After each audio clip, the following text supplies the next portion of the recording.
Good morning friends. Welcome to trading hammer.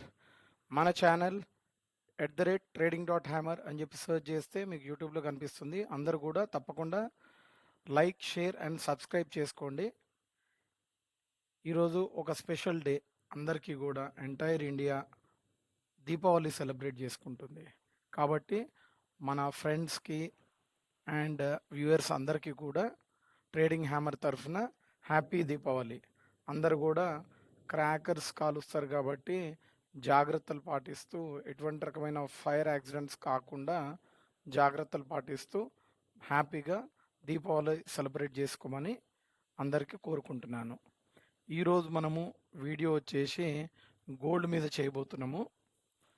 ఈ మధ్యకాలంలో gold అనేది 55 to 70,000 మధ్యలో చాలా రోజులు కన్సాలిడేట్ అయింది. దాని తర్వాత 70,000 to 1,00,000 ప్రైస్ అనేది చాలా షార్ట్ పీరియడ్ ఆఫ్ టైంలోనే పెరిగిపోయింది. ఇప్పుడు 1,00,000 కాకుండా 1,00,000 అండ్ అబవ్ వరకు వెళ్ళిపోయింది గోల్డ్ అనే ప్రైజు. ఎందుకు వెళ్ళింది, దేనివల్ల వెళ్ళింది, చాలామందికి మనసులో ఒక పెద్ద క్వశ్చన్ మార్క్గా ఉంటుంది. అందరూ అనుకునేది ఏంటంటే, కామన్ పబ్లిక్ అనుకునేది ఏంటంటే గోల్డ్ మీద ఎందుకు పెరిగింది అంటే అందరూ కొంటున్నారు, ఇంకా ప్రైస్ పెరిగిపోతుందనే ఉద్దేశంతో డబ్బులు ఉన్న వాళ్ళు గోల్డ్ మీద ఇన్వెస్ట్మెంట్ చేస్తున్నారు. మళ్ళీ ఫ్యూచర్లో బాగా పెరిగిపోతే, విపరీతంగా ప్రైస్ పెరిగిపోతే కొనలేమో మేము అనే ఒక చిన్న సందేహంతో, భయంతో అప్పు చేసి కూడా కొంటున్నారండి చాలామంది. దయచేసి గోల్డ్ అనేది అప్పు చేసి కొనకండి. అదే మ్యారేజ్ ఈవెంట్స్ లేకపోతే ఏమైనా ఫంక్షన్స్ ఈవెంట్ గురించి అయితే మాత్రం లిమిటెడ్ క్వాంటిటీ, లైక్ 5 తులాలు, 10 తులాలు, 25 తులాలు ఆ రేంజ్ వరకు అయితే ఓన్లీ ఈవెంట్స్ బేస్డ్గా అయితే అప్పు చేసుకున్నా కూడా పర్వాలేదు. కానీ పెరుగుతుందని ఇన్వెస్ట్మెంట్ పర్పస్కి మాత్రం ఎక్కడ కూడా అప్పు చేసి గోల్డ్ మీద కానీ సిల్వర్ మీద కానీ ఇన్వెస్ట్మెంట్ చేయకండి. గోల్డ్ అండ్ సిల్వరు చాలా కంట్రీస్, అన్ని కంట్రీస్ కూడా gold and silver world wide some reserves అనేది మెయింటైన్ చేస్తుందండి. గోల్డ్కి వాల్యూ ఉందా, కరెన్సీకి వాల్యూ ఉందా అంటే హిస్టారిక్గా మనం చెక్ చేసినట్లయితే పూర్వం ఇండియాలో కరెన్సీ అనేది నోటుతో ఉండేది కాదండి, బంగారు నాణ్యాలతో ఉండేది. అలా ఎవాల్వ్ అవుతూ అది ప్రజెంట్ జనరేషన్లో కరెన్సీ రూపంలో, ఒక నోట్ రూపంలో చలామణి అవుతుంది. గోల్డ్ అనేది ఫస్ట్ నుంచి కూడా ఇండియాలో చాలా హై ప్రయారిటీ ఇచ్చేవాళ్ళు. ఎందుకంటే వరదలు వచ్చినా, కరువు వచ్చినా, లేకపోతే తుఫాన్లు వచ్చినా, ఎటువంటి రకమైన అన్యూజువల్ సంఘటనలు జరిగినప్పుడు, న్యాచురల్ కెలామిటీస్ జరిగినప్పుడు భారతదేశంలో పుట్టిన అందరికీ కూడా గోల్డ్ మినిమం ఒంటి మీద వేసుకునే అలవాటు ఉంటుంది. సో ఒంటి మీద ఉన్న గోల్డ్ అమ్ముకొని కూడా అట్లీస్ట్ మినిమం ఒక 3 months లేదా 6 months లేదా 1 year కూడా సర్వైవ్ అవ్వటానికి అవకాశాలు ఉంటాయి. కాబట్టి గోల్డ్ ఆర్నమెంట్ అనేది వేసుకోవటము ఒక ఆచారంగా పెట్టుకున్నారు. అండ్ ఇప్పుడు అది అలంకారం అయిపోయింది. ఆచారము ప్లస్ అలంకారం కూడా. కానీ ఇప్పుడు ఆచారం కంటే కూడా అలంకారానికే ఎక్కువ ఇంపార్టెన్స్ అయిపోయింది. దానివల్ల కూడా గోల్డ్ అనేది విపరీతంగా అందరూ కూడా కొనుక్కుంటున్నారండి. అయితే కంట్రీ వైజ్ రిజర్వ్స్ కనుక, గోల్డ్ రిజర్వ్స్ చూసినట్లయితే మీకు కనిపించే చార్ట్లో కనిపిస్తుంది చూడండి. యునైటెడ్ స్టేట్స్ వాళ్ళ దగ్గర 8,133 టన్స్ గోల్డ్ ఉందండి. టన్ అంటే 1000 kgs, 1000 కిలోలు. 8,133 టన్నుల కేజీల బంగారం అనేది రిజర్వ్ ఉంది వాళ్ళ దగ్గర. దాని తర్వాత సెకండ్ హైయెస్ట్ వచ్చేసి జర్మనీ వాళ్ళ దగ్గర ఉంది, 3,350 టన్నులు, 1000 టన్నులు. ఇటలీ దగ్గర నెక్స్ట్, అలాగే France, Russia, China, Switzerland and India దగ్గర 880 టన్నుల గోల్డ్ ఉందండి. అంటే డిక్లరేషన్ ఆర్బీఐ దగ్గర ఉన్న రిజర్వ్స్ ప్రకారంగా ఈ చార్ట్లో మీరు చూస్తున్నారు. అదే మీరు కామన్ పబ్లిక్ దగ్గర ఉన్న గోల్డ్ అన్నీ కూడా కౌంట్ కనుక చేసినట్లయితే ప్రపంచంలో ఇండియానే టాప్ 1 ప్లేస్లో ఉంటుంది. ఈరోజు గోల్డ్ ప్రైస్ ఎంత ఉందో చూద్దామండి. 1,31,900 రూపీస్ ప్రజెంట్ గోల్డ్ ప్రైస్ అండి ఇండియాలో. 1,31,900 రూపీస్ ఉంది. అలాగే సిల్వర్ కూడా ఒకసారి చూద్దాం రండి.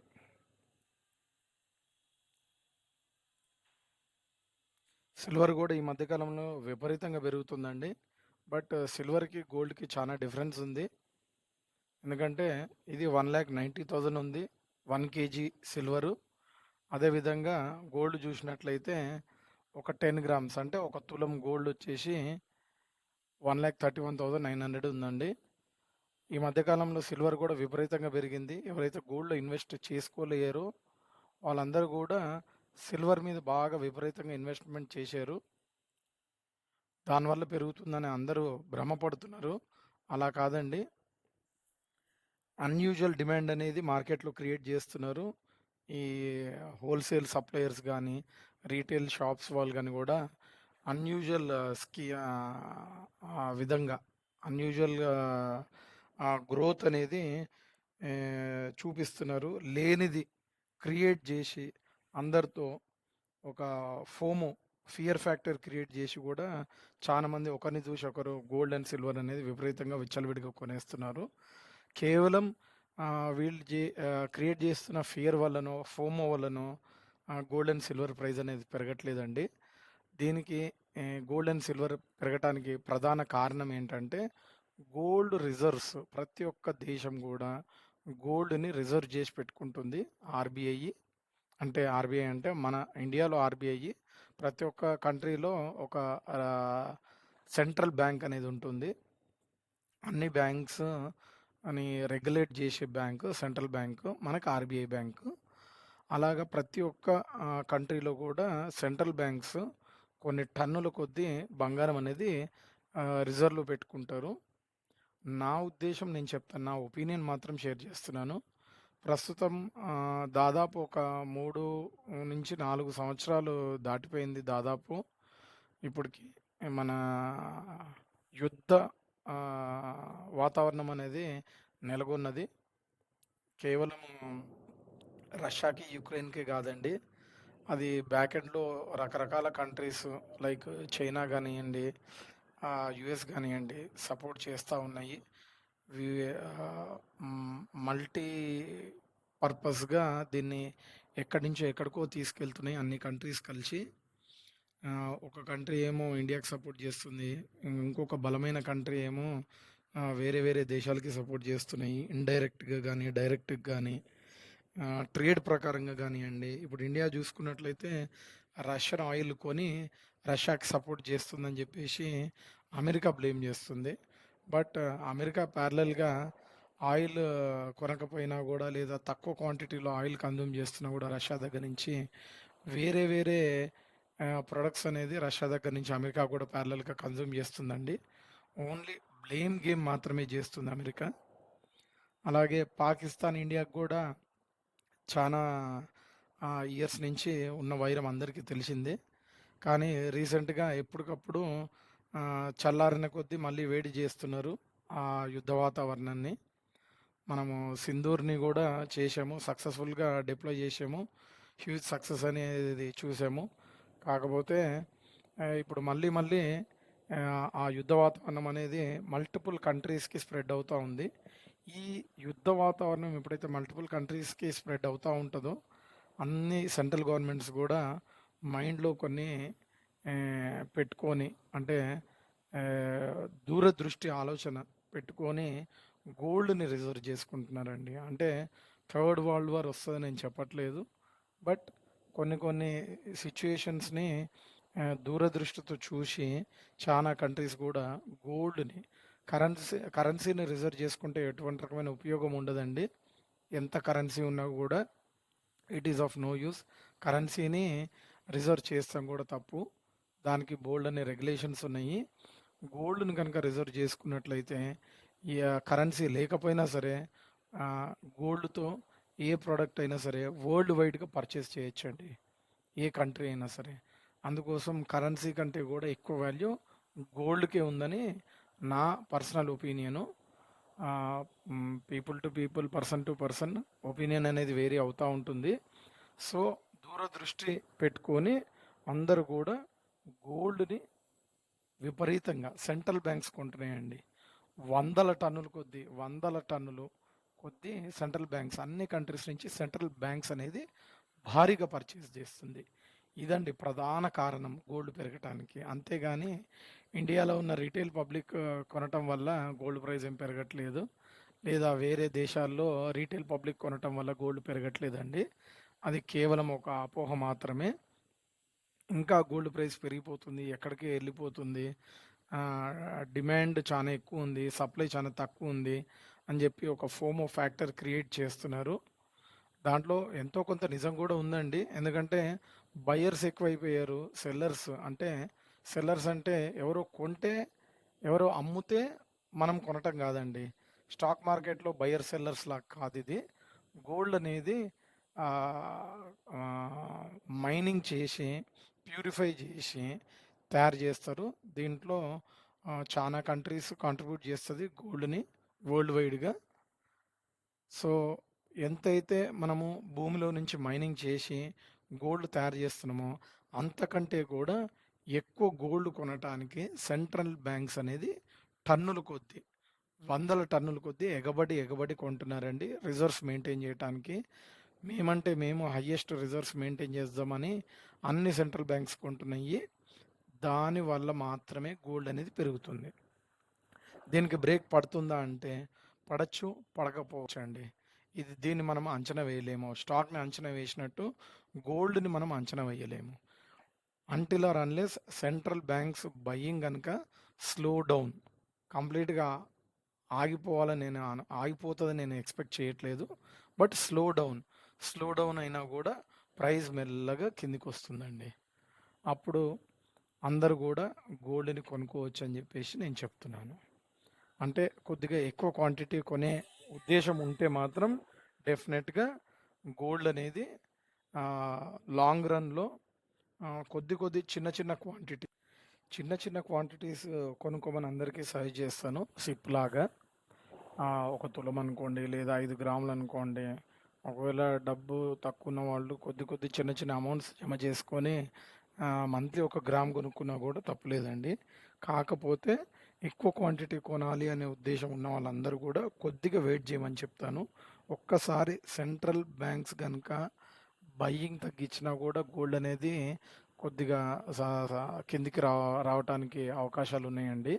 అదేవిధంగా ఏదైనా కంట్రీ కనుక గోల్డ్ని సెల్ చేస్తుంది అనుకోండి, వాళ్ళ అవసరాలకి గోల్డ్ అనేది సెల్ చేస్తే హ్యూజ్ క్వాంటిటీలో గోల్డ్ అనేది, లేదా ఇప్పుడున్న హయ్యెస్ట్ ప్రైస్లో చాలా పైకి వచ్చింది కాబట్టి ప్రైజు, సెంట్రల్ బ్యాంక్స్ ఎంతో కొంత ఒక 25%, 10%, 15%, 20% ప్రాఫిట్ బుక్ చేసుకోవాలనే ఉద్దేశంతో గోల్డ్ అమ్మినా కూడా సప్లై పెరిగి ఆటోమేటిక్గా డిమాండ్ తగ్గి ప్రైస్ అనేది కిందకు రావడానికి అవకాశాలు ఎక్కువ ఉంటాయండి. వస్తుంది అని చెప్పి నేను ఖచ్చితంగా చెప్పలేను.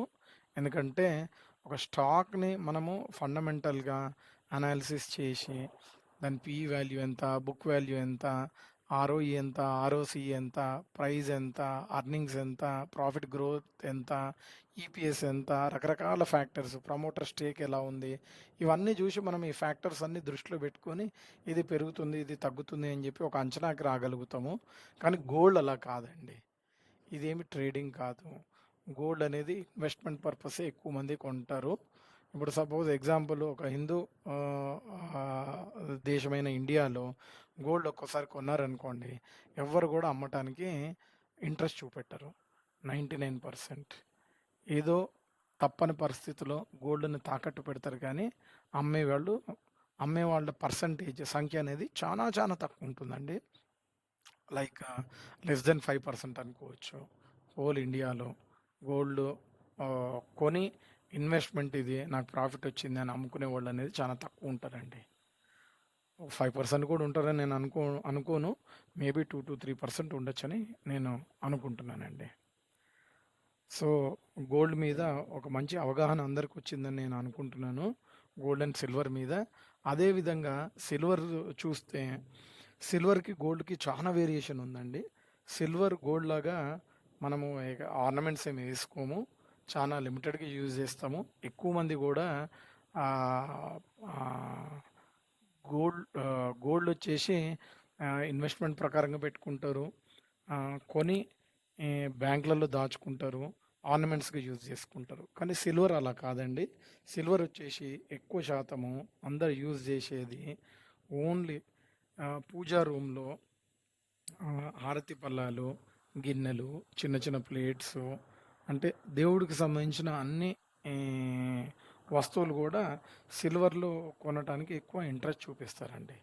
ఇంకోటి, ఇదేమి గోల్డ్ లాగా 5 కేజీలు 10 కేజీలు ఎవ్వరు కూడా కన్జ్యూమ్ చేయరండి. యావరేజ్గా ఒక పావు కిలో, అర కేజీ లేదా కేజీ. హయ్యర్ సైడ్ చూసుకుంటే చాలా కనుక వెరైటీ ఆఫ్ ఐటమ్స్ చేయించుకున్న 5 కేజీలకి మించి ఎవ్వరు కూడా సిల్వర్ అనేది పర్చేస్ చేయరండి. ఒక్కసారి ఒక పర్సంటేజ్ ఆఫ్ క్వాంటిటీ కన్జ్యూమ్ చేసిన తర్వాత గోల్డ్ కొన్నట్టు సిల్వర్ని ఎవ్వరు కూడా ఫర్దర్ కన్జ్యూమ్ చేయరండి, అంటే కొనరు. సో అదే కాకుండా సిల్వర్ అనేది ఇండస్ట్రియల్ యూజ్ కూడా ఉంటుందండి. సో సిల్వర్ వరల్డ్ వైడ్గా ఇండస్ట్రియల్ పర్పస్ యూజ్ చేస్తారు కాబట్టి వివిధ కంపెనీస్లో చాలా రకాలుగా సర్క్యూట్ బోర్డ్స్లో, అదేవిధంగా సౌండ్ సిస్టంలో చాలా వైడ్ వెరైటీ ఆఫ్ యూసేజ్ అనేది సిల్వర్లో ఉందండి. ఇప్పుడు మనకి ఐరన్ ఎలా కంట్రీలో హయ్యెస్ట్ యూటిలైజేషన్ ఉంటుంది, ఐరన్ అంత యూటిలైజేషన్ సిల్వర్ ఉండదు. కాబట్టి ఇట్లా కమర్షియల్గా యూజ్ చేస్తారు. డైలీ అవసరం కాబట్టి సిల్వర్ని ఎక్కువ ప్రైస్ పైకి పోనీయదండి. ఏ గవర్నమెంట్ అయినా కూడా దాన్ని కంట్రోల్ చేయడానికి తప్పకుండా ప్రయత్నిస్తుంది. సో సిల్వర్ గురించి అండ్ గోల్డ్ గురించి అందరికీ కూడా మంచి అవగాహన వచ్చిందని నేను నమ్ముతున్నానండి. సో అందరికీ మరొకసారి హ్యాపీ దివాళీ చెప్తూ మన వీడియోని ఎండ్ చేద్దాం. Thank you very much. Have a great day. Have a safe Deepavali.